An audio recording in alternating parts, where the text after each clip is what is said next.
Bueno, vamos a empezar con la clase. Esta es un pequeño resumen de lo que hemos estado viendo de control prenatal. Vamos a ver en base a evidencia por qué es importante hacer lo que nos dicen nuestras guías, a pesar de que las guías nos establecen en dónde se basaron. Bueno, siguen habiendo artículos, sigue habiendo actualización sobre esto y es lo que más o menos vamos a ver. Por ejemplo, aquí está. Esto es lo que nuestra guía nos sugiere. Mínimo 5 visitas. En la primera visita es lo que ya hemos estado viendo a lo largo de esta semana. Y es en lo que nos vamos a basar ahorita, sobre todo en las recomendaciones de el uso de hierro, calcio, ácido fólico, etc. Estas son las recomendaciones de ácido fólico que nos sugieren en mujer sin antecedente de hijos con defecto del tubo neural. Bueno, se consumen 400 microgramos diarios 3 meses antes del embarazo hasta la semana 12. Y si ya tiene antecedentes con defectos congénitos del tubo neural, se consumen 4.000 microgramos diarios un mes antes del embarazo y durante los primeros 3 meses del embarazo. La GPC nos marca que son 5 miligramos. Respecto al calcio, bueno, esto es uno de los suplementos que ha estado constante actualización.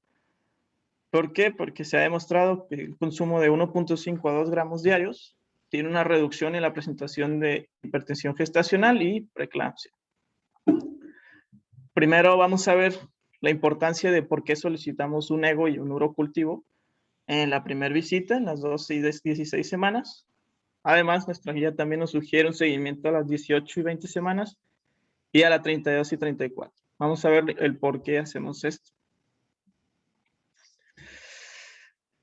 Primero, la Sociedad de Enfermedades Infecciosas de América nos hace una guía extensa de todas las infecciones del tracto urinario en todos los grupos de edades, hombres, mujeres, niños y adultos.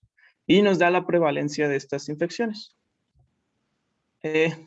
La prevalencia en mujeres embarazadas, pues es de las más elevadas junto con las mujeres con diabetes. Por lo tanto, llega inclusive hasta reportarnos casi al 10% de prevalencia de estas infecciones.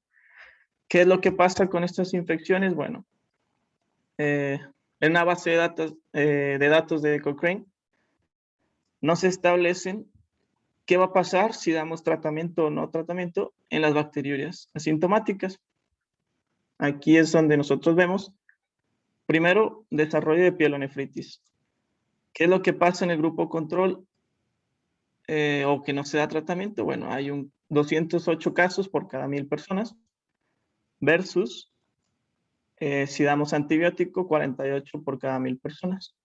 El antibiótico que manejan ellos, tanto la sociedad americana como el análisis de Cochrane, es el mismo que utilizamos en las guías, por lo tanto ese sí está bien indicado. Pero aquí vamos a ver la importancia. Ellos consideran un riesgo relativo del 0.23, lo cual se considera beneficioso para nuestros pacientes, pero bueno, dan una calidad de evidencia baja. Más que nada, dan una evidencia baja porque estos estudios, por ejemplo, ellos dicen que uno de estos estudios realizados fue en mujeres exclusivamente con el patógeno de Streptococcus B y con penicilina de tratamiento. Entonces ellos, al ser un poco más estrictos, dicen que no es una evidencia buena, pero bueno, como quiera podemos tomarlo en consideración. Además, en otros tipos de estudios no consideran un buen doble ciego, por lo tanto ellos bajan su nivel de evidencia. ¿Qué otro riesgo tenemos? Bueno, pues el parto pretérmino lo definen como menor a 37 semanas. En pacientes con bacteriuria y sin tratamiento se reportan 221 casos por cada 1.000 personas versus 60 por cada 1.000 personas. También nos da un riesgo relativo del 0.27. El número de participantes aquí es más bajo. Se hicieron 2 estudios, 242 participantes. Por lo tanto, también ellos consideran un nivel de evidencia bajo, pero bueno, esto es porque faltan más estudios para corroborar esta patología. El bajo peso al nacer, bueno, también, si no hay tratamiento, hay 136 casos por cada 1000 versus 87 por cada 1000. Es un riesgo relativo del 0.54. Entonces vemos, o nos sugieren nuestras guías actualmente, es tratar las bacterias asintomáticas, sobre todo en el primer trimestre, igual que nos dice nuestra guía. Este es el por qué se realiza. Respecto al calcio, este es uno de los suplementos que más actualizaciones ha tenido y más se ha estado estudiando. Se dice que la ingesta de calcio puede causar una... si hay una persona que tiene baja ingesta de calcio, perdón, puede causar un aumento en la presión arterial. ¿Esto por qué? Porque estimula la liberación de la hormona paratiroidea y así, para así aumentar el calcio intracelular. Va a producir una vasoconstricción. Esta es la fisiopatología del por qué se cree que esto aumenta. Y se cree que si suplementamos con calcio, pues bueno, va a reducir la liberación de paratiroides y el calcio intracelular, y por lo tanto va a reducir la contractilidad del músculo liso. ¿Qué se encontró en estos estudios? Igual esto también es una base de datos de Cochrane. Ellos analizan bastantitos estudios, bastantitos información, y ellos determinan estos niveles de evidencia, estas tablas. La OMS nos sugiere de 1.5 a 2 gramos de suplementos de calcio. Bueno, ellos analizaron mayor a 1 gramo. Y vemos igual. El riesgo de preeclampsia, en resumen, es un riesgo relativo del 0.45. Es un efecto beneficioso. En personas con bajo consumo de calcio, hay una prevalencia de 65 por cada 1000 habitantes en preeclampsia que no toman el calcio versus 29 por cada 1000. Aquí vemos igual, se repite lo mismo. Ellos nos dicen que hay un bajo nivel de evidencia. ¿Por qué nos dicen que hay un bajo nivel de evidencia? Porque se necesitan más investigaciones, sobre todo para determinar tanto la dosis y si no hay algún efecto adverso que podamos tener en nuestros pacientes. Todo esto tiene algunos años estudiándose. En el 2015 la OMS también lanzó la recomendación de que sí se pueden suplementar, pero Cochrane es un poco más estricto y nos dice que el nivel de evidencia aún continúa siendo bajo, a pesar de que, si ustedes ven, ya hay 3 estudios con más de 15,000 participantes. Ellos consideran que se sigue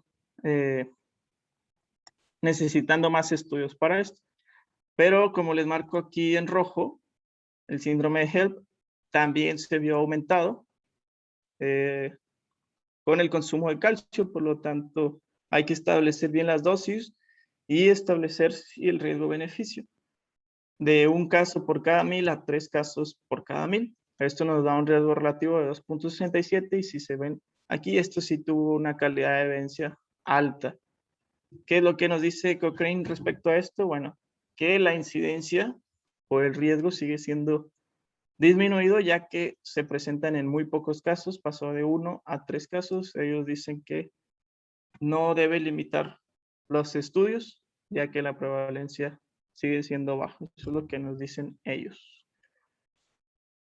Bueno, y respecto a la segunda visita, también, ya que tengamos los laboratorios, vamos a hablar sobre el hierro y la importancia de por qué hay que suplementar hierro y las recomendaciones que nos da la OMS respecto a esto.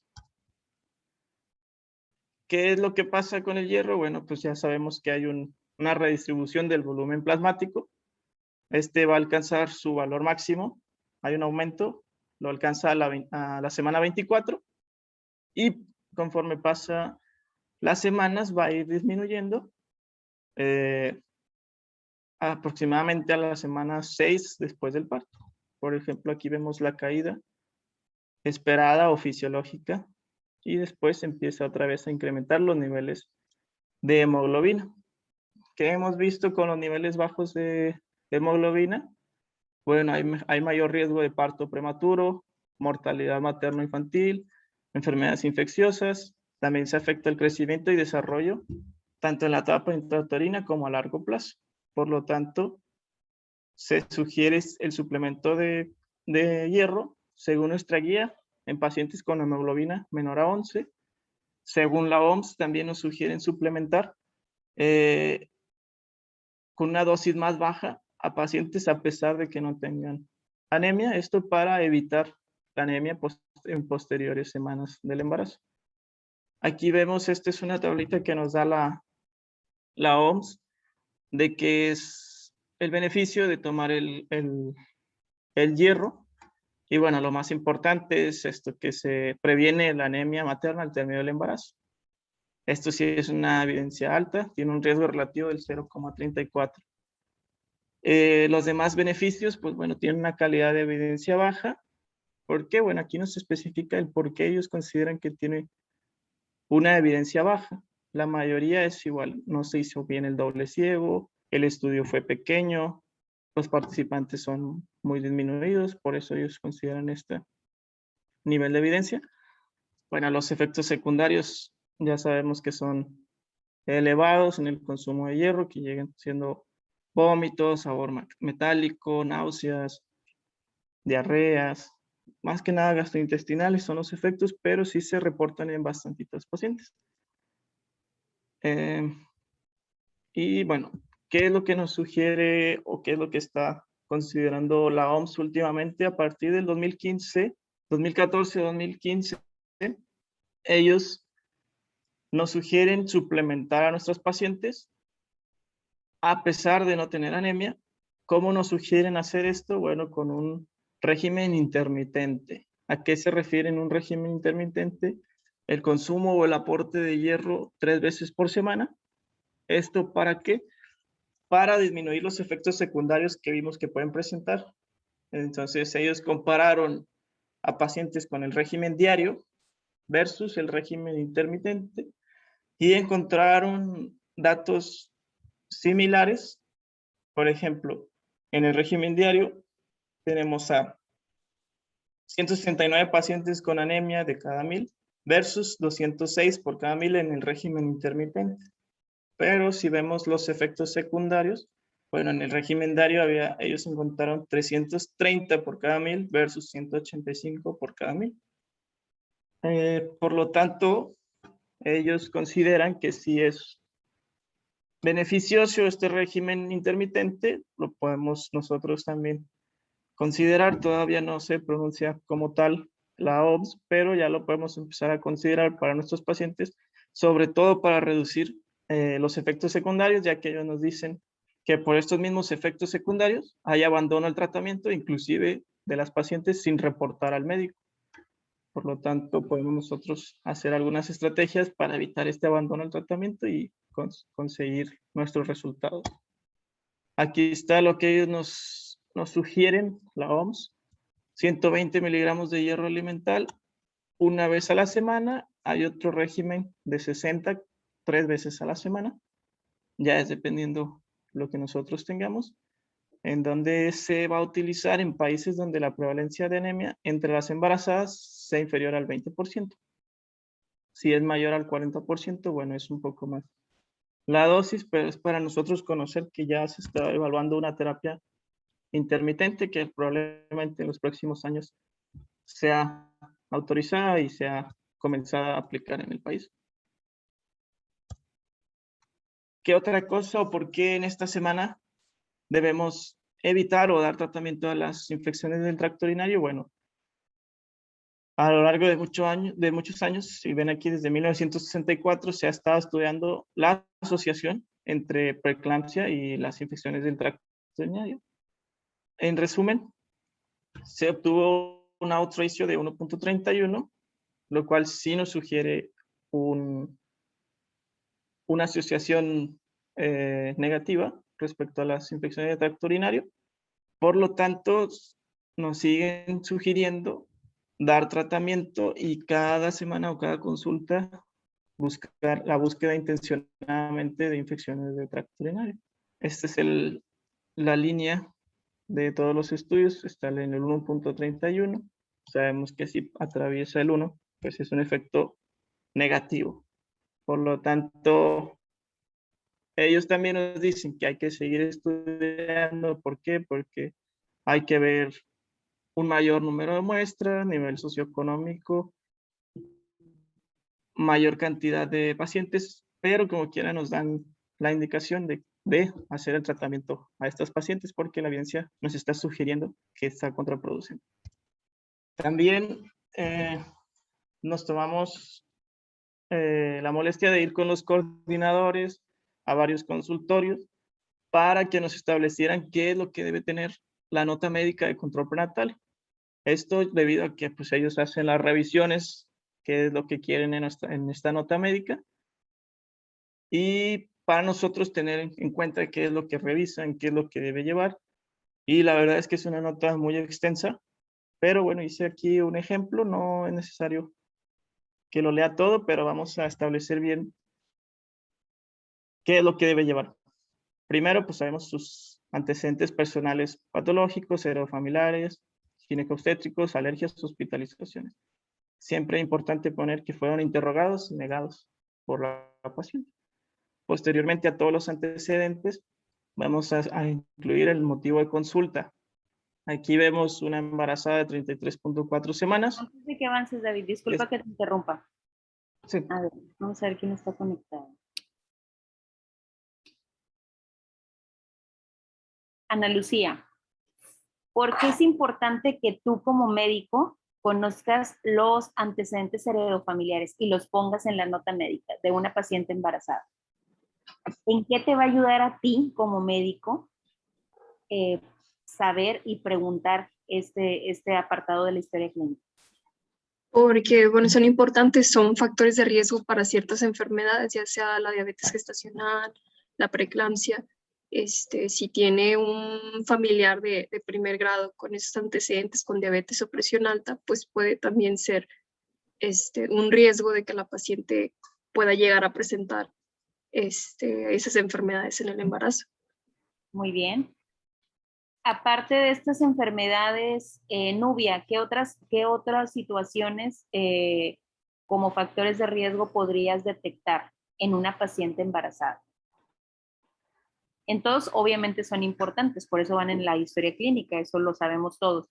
Sin embargo, enfocados específicamente en una embarazada, ¿qué más? Diabetes, hipertensión, que es lo más común, lo más frecuente y lo más importante de pensar. Pero también hay otras situaciones, como qué sería, Nubia, ¿qué se te ocurre? ¿Qué le Puede ser también de los antecedentes ginecobstétricos, por ejemplo, si ya tuvo antecedente de parto pretérmino, un antecedente de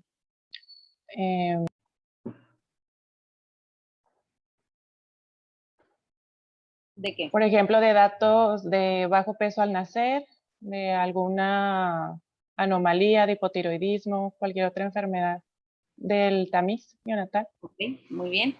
Aaron, ¿en qué te va a servir a ti como médico en un control prenatal preguntarle los antecedentes ginecobstétricos a una embarazada?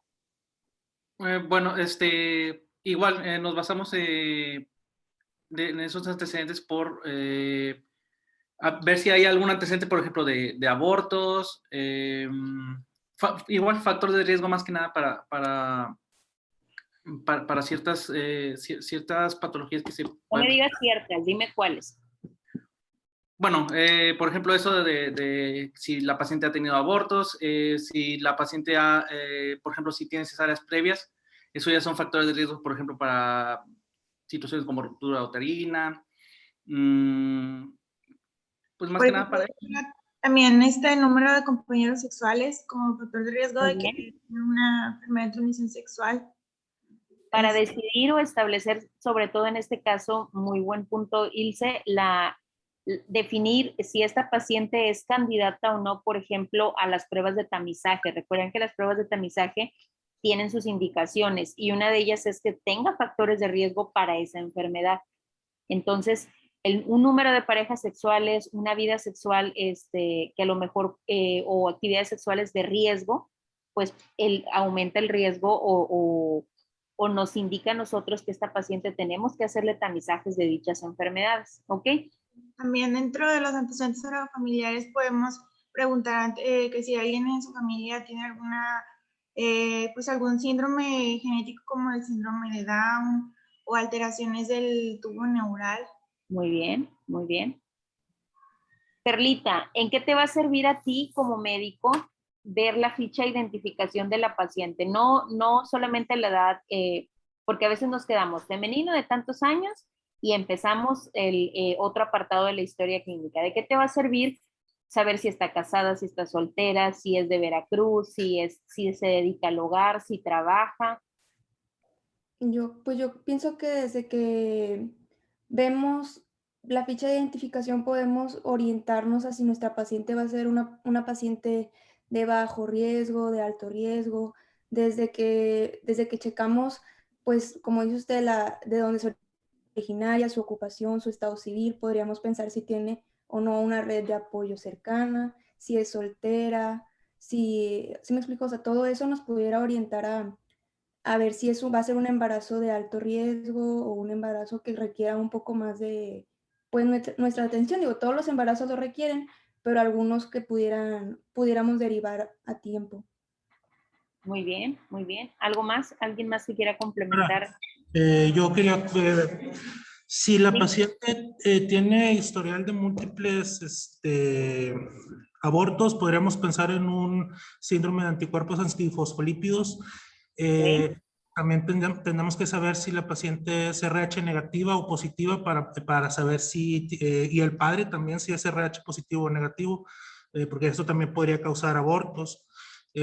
De las infecciones urinarias y pues, bueno, más que nada esos dos, en cuanto, cuando son muchos, cuando tiene ya historial de, me parece que son 2 abortos o más, hay que pensar en anticuerpos antifosfolípidos o que la madre sea RH negativo y el padre sea RH positivo. Así es. Entonces, para que vean la importancia que tienen todos los apartados de la historia clínica, que sea una historia clínica completa dentro de sus notas médicas, ¿ok? Todo tiene un porqué y en todos los apartados, tanto desde la ficha de identificación hasta lo que a veces no preguntamos los antecedentes heredofamiliares, con más razón, obviamente, los patológicos, los no patológicos, si fuma, si fumaba, si estaba fumando y todavía no sabía, y se enteró de un embarazo ya tardíamente, si ha estado hospitalizada previamente, si acaba de tener una cesárea. Todo esto es importante. Y si trabaja o si está casada o no está casada, si alguien la va a apoyar, si no la va a apoyar, si es de nivel socioeconómico bajo, alto, si tiene, ¿por qué? Porque vamos a valorar desde riesgos para depresión, riesgos para un embarazo con un riesgo moderado o un riesgo alto de complicaciones, si se dedica o si trabaja 24, o no sé, si trabaja en horarios que son mayores a 8 horas, si está parada, si está sentada, qué actividades hace en el trabajo. Todo esto son factores de riesgo para la evolución del embarazo. Entonces, por eso les decía, antes de iniciar estas sesiones, bueno, al inicio de estas sesiones generales, son de las notas médicas más largas que hacemos y que las tenemos que preguntar. No son, las llevamos distintas a lo mejor a los del control de crónico degenerativos, porque estos pacientes ya tienen una historia clínica completa y solamente la vamos complementando en el transcurso de las evoluciones que vamos, cuando los vamos valorando. En ellas generalmente son pacientes de primera vez. Son raras las pacientes que ya tenemos una nota previa completa y luego o una nota de un control de una consulta preconcepcional y luego ya viene embarazada. Estos pacientes generalmente son de primera vez, entonces tenemos que hacer una nota médica completa. Sí es más tardada la valoración, pero es importante realizarla de manera completa.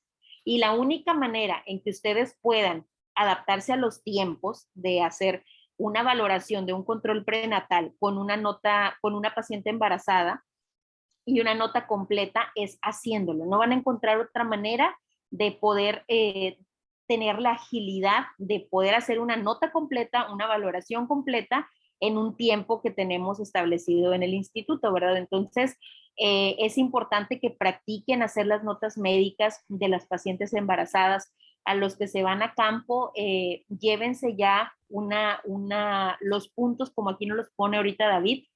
Se vale que tengan, les llamamos sus machotes con los apartados principales, no sobre todo para pegar y copiar y que se vaya así la nota. Búsquenlo como herramientas que nos ayudan a agilizar y darle una calidad a la nota. ¿Por qué? Porque si yo veo los puntos que tengo que interrogar, no se me va a pasar ponerlos. A diferencia que si yo en ese momento, híjole, es una embarazada y no tengo nada a la mano de herramientas, pues voy a empezar a preguntar y puede ser, hay más posibilidad de que se me llegue a pasar algún punto importante, ¿ok? Entonces, hay que revisar R3 sobre todo, cuáles son los puntos que se evalúan en una nota médica. Ya se los preguntaba la doctora Darinka la vez pasada. ¿Qué evaluarían ustedes? Si ustedes fueran evaluadores, ¿qué les gustaría ver en una nota médica que están revisando? Bueno, hay puntos específicos que evalúan en las notas médicas, ¿ok? Que son importantes que ustedes los conozcan, los van a ver ya cuando estén en el R3. Los compañeros R3 tienen que revisar, es lo que van a estar revisando también con la doctora Gaby y el doctor Chuy. En las notas médicas, los puntos a evaluar de las principales notas médicas, y no son de los principales padecimientos, sino son los que más frecuentemente se ven en primer nivel de atención. Y es lo mínimo que tienen que tener sus machotes. ¿Para qué? Pues para que les ayude a ustedes como una guía para poder hacer una nota completa, ¿ok? Que son puntos con los que se evalúan ustedes mismos las notas ya cuando sean médicos externos, ¿ok? Seguimos, David. Sí. Bueno, también en esta nota es importante poner lo que el paciente niega, establecer que el paciente negó. Por ejemplo, bueno, primero vamos a fecharla. Siempre establecer cuántas semanas tiene y por cómo la estamos fechando. En este caso la estábamos fechando por ultrasonido del primer trimestre.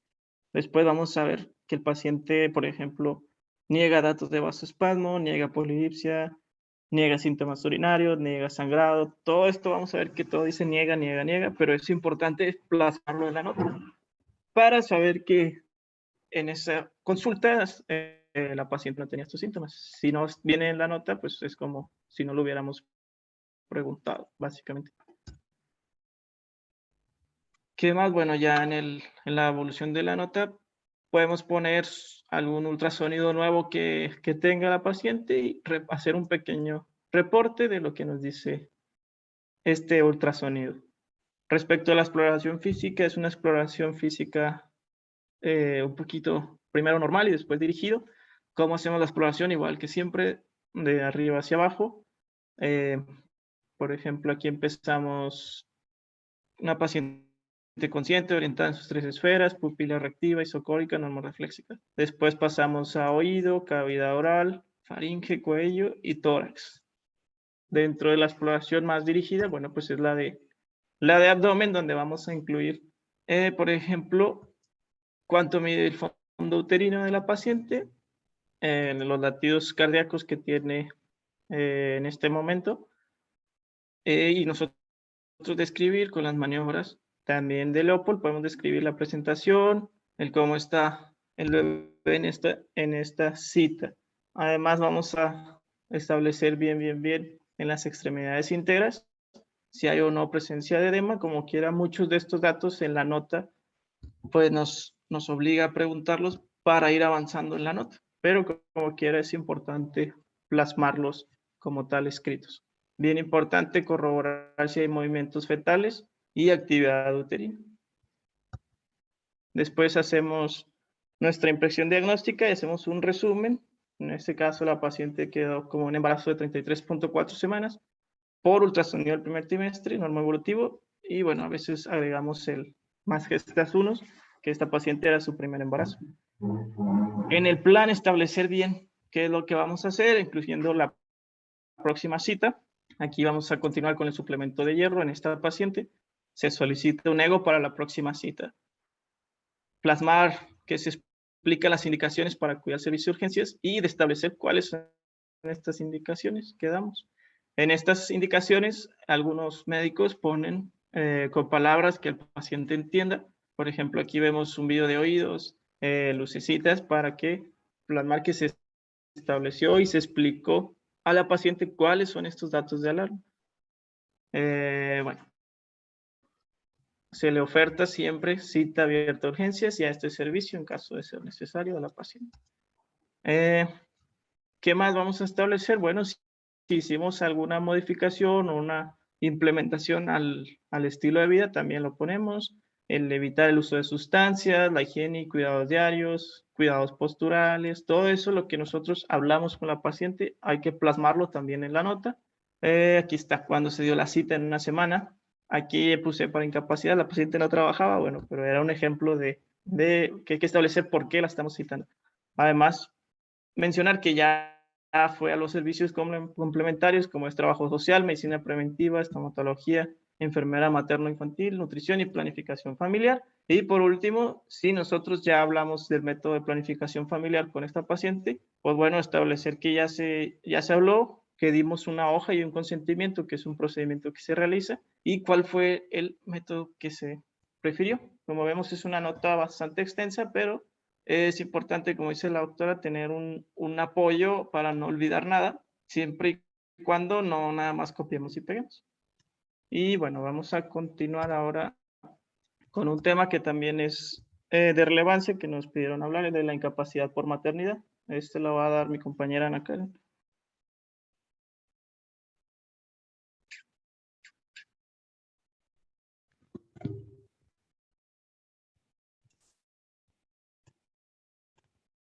Bueno, algo que también es muy importante conocer el apartado de las incapacidades por maternidad, que también es parte de lo que hacemos nosotros con el manejo de la paciente embarazada.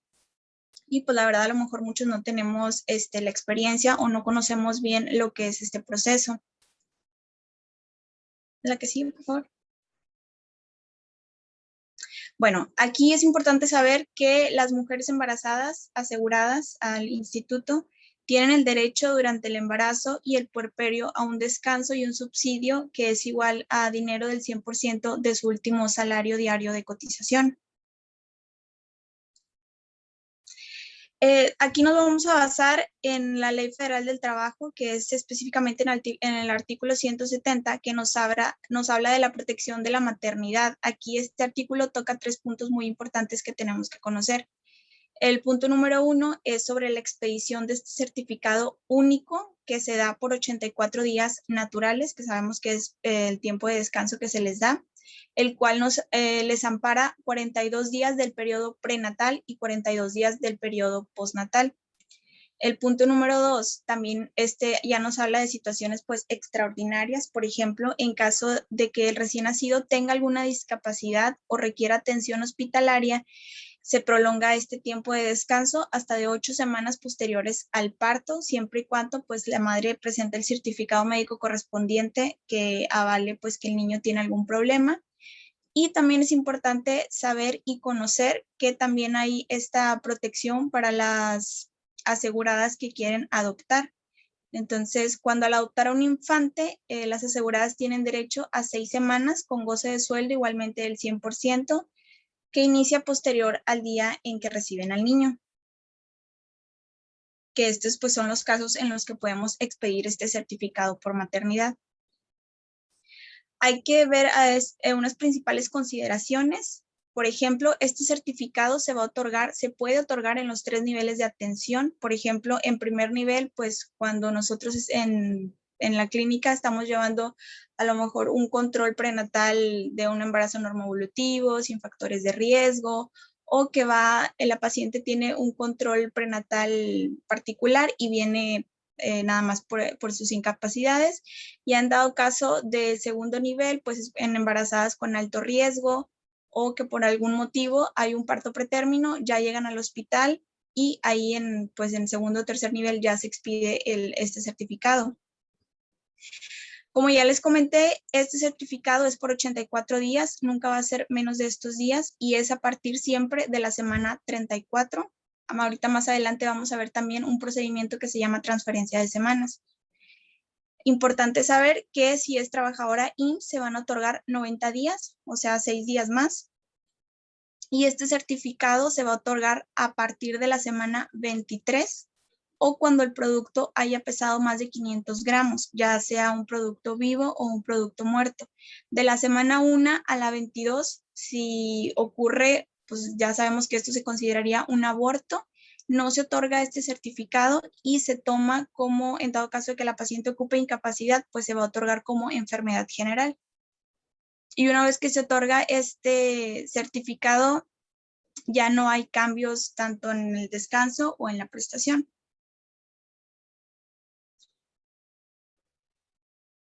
Ok, vamos a ver un ejemplo. Si la asegurada se presenta por una expulsión del producto del embarazo antes de la semana 23 o el feto pesa menos de 500 gramos, o sea, de la semana 1 a la 22.6, lo vamos a considerar un aborto y se le va a otorgar incapacidad como enfermedad general, ya dependiendo de la salud y la evolución clínica de la paciente, pues de 7 a 14 días más o menos, ¿ok? No como certificado de maternidad. Si la asegurada tiene pues un parto pretérmino de la semana adelante de la semana 23, igualmente ya sea un producto vivo o un producto muerto, como quiera se le otorgan sus 84 días de incapacidad. ¿Qué sigue, por favor? Ok, vamos a entrar en un procedimiento que se llama transferencia de semanas. Este procedimiento mantiene la posibilidad de transferir desde 1 y hasta 4 nada más semanas del periodo prenatal al postnatal. Aquellas mujeres que deciden cambiar su descanso hasta después del parto. Y como ya les había mencionado, en ninguna se van a otorgar menos de 84 semanas. Entonces, aquí nosotros en la consulta tenemos que dictaminar clínicamente si la paciente está en condiciones de llevar a cabo esta transferencia. Y pues a veces la paciente pues tiene control externo, llega a nosotros en una sola consulta y pues nosotros tenemos que certificar también el estado del embarazo. Ok, en esta diapositiva vemos un antes y un después. La quise poner para que ustedes supieran cómo era este tipo de procedimiento antes. Antes no se podía, antes se expedían 2 certificados. Uno prenatal de los 42 días y uno postnatal, y ahorita ya nada más se expide un solo certificado por sus 84 días. Y anteriormente se solicitaban hasta 7 visitas de las aseguradas de su control en la clínica del IMSS para que se pudiera expedir esta transferencia de semanas. Ahorita ya nada más con que acudan en una sola ocasión es suficiente. Qué bueno que pones esta diapositiva, Anita, porque luego de repente desconocemos el proceso y andamos dando mala información cuando estamos en consulta.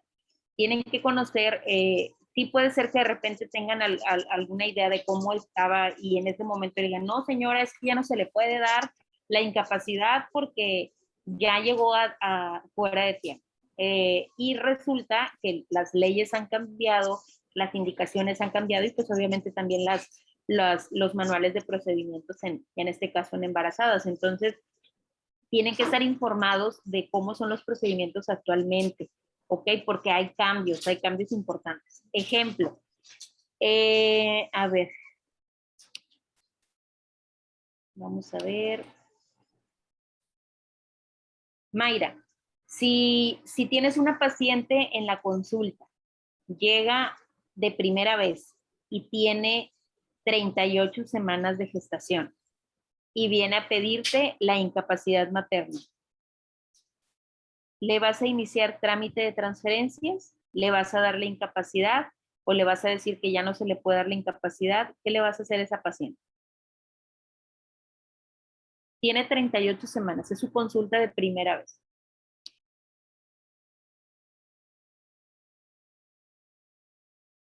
Pues, ¿ahí se escucha? Le doy la incapacidad, doctora. ¿Por cuántos días? ¿Le vas a restar los días que ya lleva de más a partir de la 34? ¿O cuántas semanas le vas a expedir la incapacidad? Pues por 84 semanas. Sí, no es trabajadora IMSS porque, perdón, 84 días. 84 días. Y si es trabajadora IMSS, como habíamos visto, pues son 90 días. 90, así es. Entonces es importante que ustedes sepan que ahorita por ley no podemos negar las incapacidades, así sea la primera vez que viene la paciente, en la semana que venga. La ley cambió y ahora protege en este aspecto a la mujer embarazada, en cuestión de respetarle sus días de incapacidad independientemente del día en el que vienen. Esta ley viene después de que estábamos en el proceso de transferencia de semanas. Entonces, de repente aquí entra mucho la duda dentro de la consulta, ¿le hacemos ya trámite de transferencias? ¿No se lo hacemos? ¿Cuáles son los criterios, Aro, para un trámite de transferencia de semanas?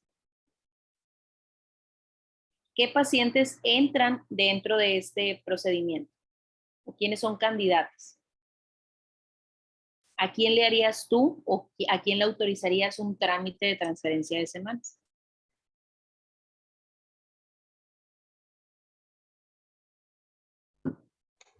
Claro. Pues, prácticamente a la paciente que lo solicite. Esta paciente que le comento, Mayra, de 38 semanas, ¿le harías un trámite de transferencia de semanas? Sí. ¿Cuáles son los requisitos, Aro, para hacer un trámite de transferencia de semanas? No lo recuerdo muy bien. ¿Qué es el trámite de transferencia de semanas?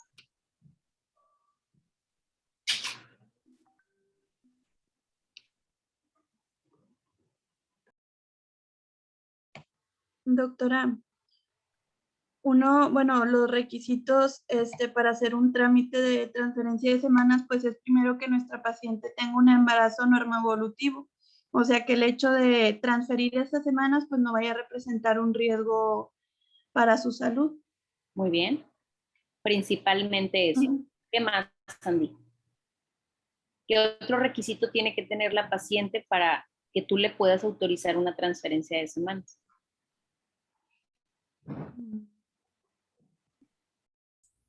Que la autorice su patrón también. Tiene que traer una hoja, 2 hojas firmadas previamente, una del patrón y otra de quién más, Manuel. De su médico tratante.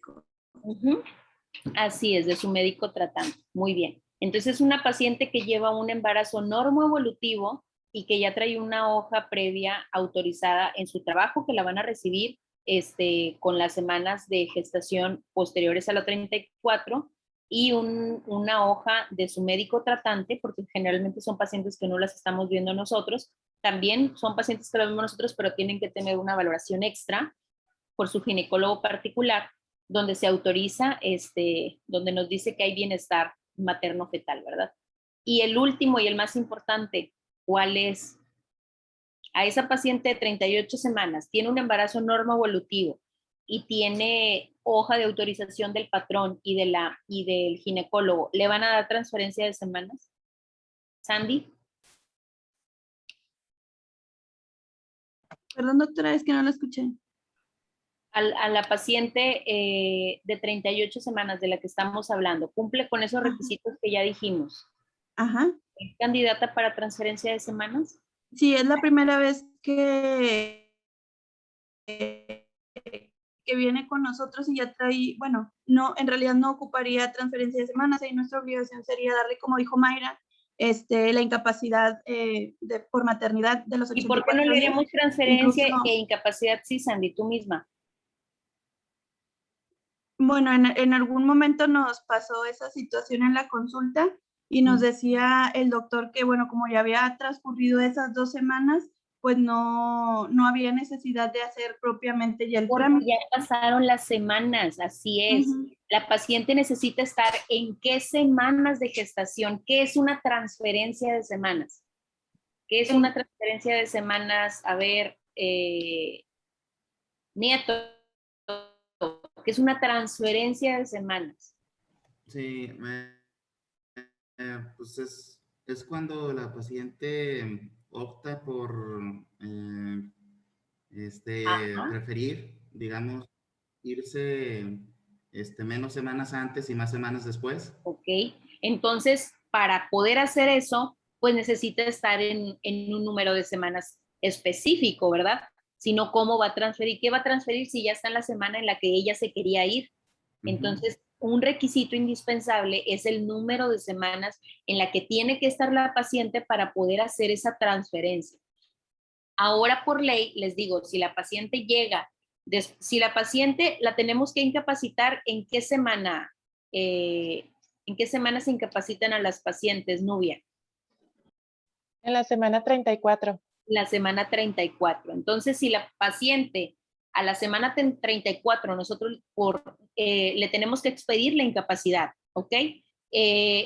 Ella antes de la semana 34 debe de hacer este trámite de transferencia de semanas para nosotros decir, ok, no te la voy a dar la incapacidad en la 34, cumples con los requisitos, no tienes factores de riesgo, todo tu embarazo va muy bien, tu gine dice que está muy bien, en la empresa están de acuerdo, ok, en lugar de que te vayas en la 34, te vamos a diferir 2 semanas, te vas a la 36, ok, entonces se hace el trámite de transferencias, la paciente, ¿qué otro seguimiento o qué otro cambio dentro de la evolución del paciente o del seguimiento, mejor dicho, del paciente le tenemos que hacer a una paciente que tenemos en transferencia de semanas? Clemente.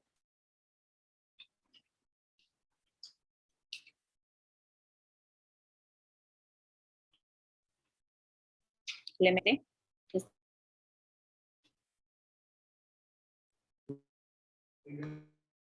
¿Me escucha? No le escuché bien la pregunta, doctora. ¿Qué otro cambio hay que hacer a la paciente que se le transfiere las semanas? ¿Qué seguimiento tiene? Es una paciente que le vas a decir, si estamos en la semana 33 o en la semana 32 y la paciente ya hizo su trámite, ok, la voy a incapacitar en lugar de la 34, si me cumple con requisitos, la voy a incapacitar a la 36. Venga hasta la semana 33, al 36 para darle su incapacidad, porque eso es una de las cosas comunes y que pasan. ¿Eso es correcto, Clemente? Sí, generalmente vienen solicitando antes la transferencia de semanas. No, eso no es lo que pregunté.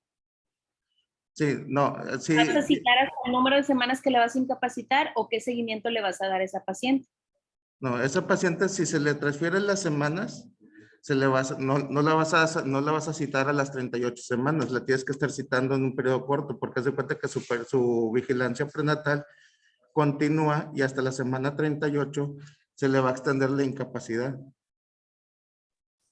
Entonces tiene que estar acudiendo a la semana 34, tiene que acudir. Ajá. Tiene que acudir a la semana 34 para vigilarla que no tenga ningún factor de riesgo y luego se le debe citar antes para otorgarle la incapacidad. Por ejemplo, si solicitó transferencia a las 38 semanas, se tiene que citar antes para vigilar que no tenga ningún factor de riesgo, ninguna complicación y que el embarazo siga normoevolutivo para poderle dar la incapacidad ya a las 38 semanas. Así es, se tiene que citar antes. A esas pacientes, el requisito indispensable, además de que obviamente no estén ya en la semana después de la 34, que tengan un embarazo normoevolutivo, que tengan la carta de autorización de su patrón, que tengan la carta de su médico tratante privado, a esa paciente, ok, te voy a dar la transferencia de semanas.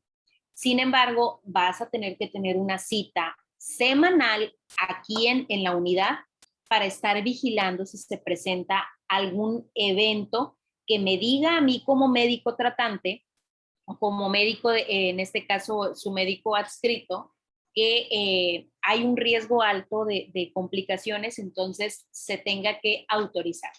Se tenga que romper la transferencia o suspender la transferencia de semanas y otorgar la incapacidad en este momento. Entonces, un compromiso que se hace con la paciente que le estamos autorizando transferencia de semanas es que la paciente la tengo que estar valorando cada semana. O sea, la transferencia de semanas no es para que vengan hasta el día en que en que se le autoriza a darle la incapacidad. La transferencia de semanas es, ok, ¿quieres estar trabajando más tiempo? Por el motivo que sea de la paciente, se puede realizar si cumple con todos esos criterios, sin embargo, esos requisitos. Sin embargo, la paciente la tenemos que estar viendo por semana y vigilar o hacer una vigilancia estrecha de la evolución del embarazo. Y si ustedes hacen alguna detección, por ejemplo, alguna presión alta o que la paciente de repente empieza a tener hipomotilidad fetal, o el punto que ustedes vean que les hable o que les diga, esta paciente se va a complicar, o que empiece a lo mejor ya con alguna sintomatología propia del trabajo de parto, esta paciente se le tiene que dar en ese momento la incapacidad y mandarla a segundo nivel de atención, ¿ok? En caso de que se requiera valorar algo urgente. Si no, cancelar en ese momento la transferencia y en ese momento se inicia la incapacidad el día de la valoración. Obviamente, si la paciente se presenta antes, no a lo mejor con nosotros, sino en un área de urgencia por algo más, o no sé, casi siempre es algún ya inicio de trabajo de parto, pues bueno, pues es lógico que la incapacidad se va a dar a partir de ese día que se presentó. Sin embargo, es importante que ustedes le den seguimiento a la paciente, porque luego es un error muy común cuando se inició esta transferencia de semanas. Ok, es transferencia, bueno, te la voy a dar la incapacidad, te la voy a autorizar hasta la semana 37, te presentas en la semana 37 por tu incapacidad y la paciente nadie la vigila, ¿ok? Entonces es un compromiso de ustedes como médicos y de la paciente como la persona que está llevando su embarazo, de tener una vigilancia estrecha, o sea, es un compromiso que están haciendo con el médico, sin embargo, es un compromiso de los dos, pues vigilar más estrechamente el embarazo por el hecho de que estamos postergando en este caso la actividad laboral de la paciente para darle su incapacidad, ¿ok? Entonces que no se les vaya a pasar este trámite, es importante, todavía se realiza. Ahorita ya con lo de la ley que cambió en cuestión de que la embarazada puede solicitar su incapacidad, la incapacidad la damos la semana 34, eso es, siempre le tenemos que decir a la paciente a la semana 34 ya le corresponde su incapacidad, pero por ley la paciente puede solicitar la incapacidad. O sea, si llega una paciente después de la semana 34, tiene derecho a todos sus días completos de incapacidad. Anteriormente, si se postergaba esta fecha, se le daba el restante de días. Entonces, ahorita la ley cambió y es importante que ustedes también lo conozcan, que por ley es algo que justifica o que apoya en este caso a las embarazadas. ¿Ok? ¿Algo más, Karen, antes de terminar? Doctora, tengo una duda. Sí. Sí, dime. O sea, está diciendo entonces que para transferir las semanas, es que no entiendo bien, perdón. Tiene que ser, ese proceso se tiene que hacer antes de las 34 semanas, ¿verdad? Es lo que está mencionando. Pero en dado caso, por ejemplo, también dice que ya no es obligatorio que la paciente tenga que ir pues varias visitas o varias consultas con nosotros, y acaso nada más una, que es cuando ya va a pedir la incapacidad. Si, por ejemplo, es una paciente, no sé, de 38 semanas, que es su primera vez, que ella nada más viene sus incapacidades y quiere transferir las semanas, pero en el periodo, pues parto, se hace todo lo mismo, sí se les da. Tú misma contéstame, Ana, ¿es una paciente candidata para transferencia de semanas?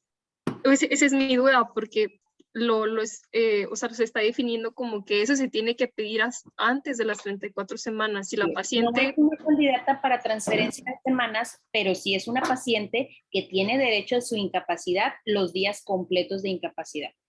O sea, la transferencia de semanas la vamos a utilizar en pacientes que nosotros les estamos dando un control prenatal, que las conocemos y que le decimos, ok, recuerde que la semana 34 son sus incapacidades y la paciente una semana antes, 2 semanas antes viene porque quiere hacer su trámite de transferencia. Nosotros vigilamos el embarazo y le damos su incapacidad. Sin embargo, si te llega una paciente de primera vez a la semana 38, a la semana 39 y te solicita una incapacidad, no se la puedes negar. Pero no es una paciente candidata para transferencias por el simple hecho de que ya las semanas está muy por encima de la semana 34, ¿ok? Ok, entonces como quien dice, se perdió esas semanas o esos días o ese proceso de antes de las 38. Así es, esos días la paciente por ley le pertenecen. Sin embargo, si el deber ser del médico es darle control prenatal a la paciente y si ella solicita ese trámite, pues nosotros ver si la paciente es candidata.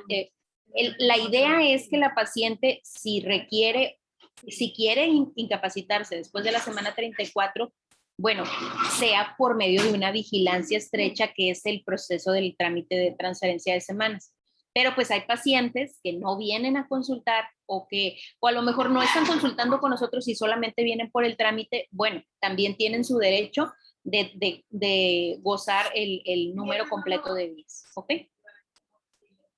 Ok, gracias. Muy bien. ¿Algo más, Ana?